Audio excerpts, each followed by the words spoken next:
Dio è amore. Titolo. Ogni tanto qualcuno mi scrive a questo indirizzo e mi dice: cosa ne pensi di Dio? Allora rispondo. Allora,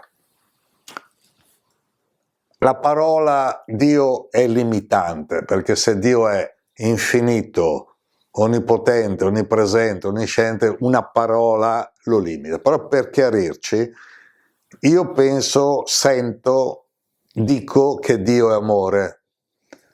Ma allora c'è un'altra domanda da farsi, non tanto se Dio esiste o no, ma quelli che si chiamano credenti, fedeli, perché uccidono e torturano? Sta succedendo quest'anno, è il 2023, in varie parti del mondo delle donne vengono torturate e uccise perché non coprono con un velo nero i capelli, che sono una creazione di Dio i capelli. E come vengono chiamati questi? Nemici di Dio. Ma se Dio è amore, non ha nemici. C'è qualcuno che dice che Dio ha dato il libero arbitrio, per dirla spicciola, siete lì su quel piccolo pianeta, vedetevela voi, una cosa così. C'è chi dice io sono Dio, tu sei Dio, perché intende per Dio una realtà superiore.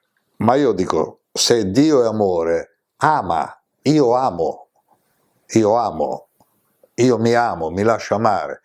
Se Dio è amore, non dovrebbero esserci guerre, sacerdoti o di varie religioni che benedicono le armi, benedicono la guerra. Se noi studiamo gli ultimi 2-3 mila anni, nel nome di Dio, quanti morti, feriti, torturati, uccisi ci sono stati? Troppi. Allora, se qualcuno vuole sapere cosa dico e penso di Dio, Dio è amore e il rapporto è individuale senza intermediario. Se io avessi un problema ai polmoni e vado dal medico che cura i polmoni, non è che i polmoni diventano suoi, lui mi può dare dei consigli come guarire, i polmoni rimangono miei. Allora, la mia relazione con Dio è personale, la tua relazione con Dio è individuale e personale.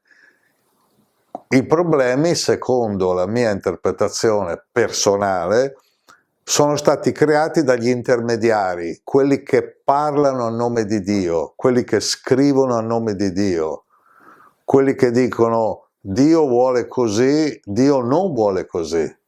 Altrimenti come si potrebbe concepire due parole, guerra, che è inconcepibile, e santa, guerra santa? Hanno parlato di guerra santa varie religioni, adesso non sto a sottolineare, studiate, andate su internet, scrivete guerre sante e ve ne appare di roba. Ma come guerra santa? Guerra santa. Se Dio è amore, il rapporto è tra te e Dio. Ecco, questo è il modo. Per quello che non è che parlo spesso di Dio, parlo più spesso dell'amore, parlo più spesso del fatto che conviene amare,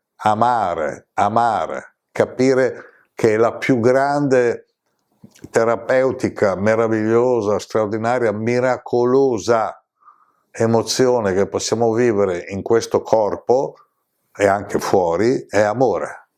Amore. Molti si chiedono cosa c'è dopo la morte, cosa c'è dietro l'angolo, cosa c'è dietro il velo, cosa c'è al di là del corpo. Il viaggio, c'è la continuazione. Però ci sono certi che sono emigrati da una nazione all'altra e si sono portati dietro una tradizione di cibo, di vestiario, di lingua, di abitudini. Sono certi italiani che sono andati in giro nel mondo, hanno aperto pizzerie, ne ho vista una a Los Angeles, sembrava più pizzeria quella che certe pizzerie in Italia, perché era ancora col vecchio schema di come erano le pizzerie negli anni 50 in Italia. Poi uno si porta dietro una cultura, quindi cosa c'è dietro l'angolo, cosa c'è oltre il velo, cosa c'è al di là della morte, ci sei tu che ti porti dietro pensieri, emozioni, ma l'amore, che è la più elevata forma di espressione, quello non muore. L'ho già detto, lo ripeto, amore viene da amors, morte, ciò che non muore. Allora molti dicono, ah, voglio vedere il volto di Dio, ma non è tanto di vedere il volto di Dio, è capire che al di là del nome, al di là della forma, al di là dei volti, c'è un'energia universale, infinita, cosmica, onnipervadente, che è l'amore. E c'è un'energia superiore che è Dio. Allora, molti pensano che Dio è una realtà, la creazione è un'altra realtà. Altri pensano che Dio è presente in ogni sua creazione. Altri dicono Dio è onnipresente, ma allora se Dio è onnipresente, perché separare Dio dalla sua creazione? Ecco, queste sono tutte occasioni per meditare, riflettere, partendo da un concetto spirituale di base, che è semplicissimo. Dio è amore. Non c'è altro da aggiungere, no? Quindi se uno legge la Bibbia, Antico Testamento, cioè vecchie scritture della Bibbia, e lì c'è molta violenza. Se legge il Nuovo Testamento, i Vangeli, c'è violenza verso Gesù Cristo, c'è violenza. Quindi perché violenza? Se Dio è amore, perché violenza? Allora, togliamo il se. Dio è amore, ama.